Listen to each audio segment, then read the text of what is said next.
Hey everyone, welcome to Gaming Explained. In today's video, I'm going to show you how to log into your NBA Live game. So let's get started. First, open the NBA Live game on your device.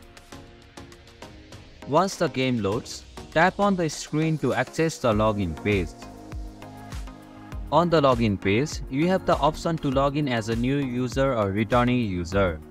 For this guide, we will be using the new user.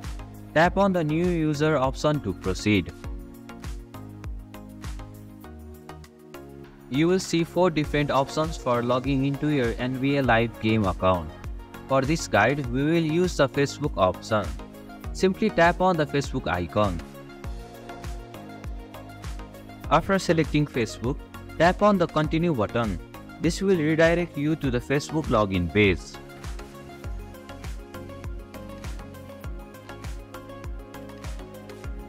Finally, tap on the Continue button and complete the login process.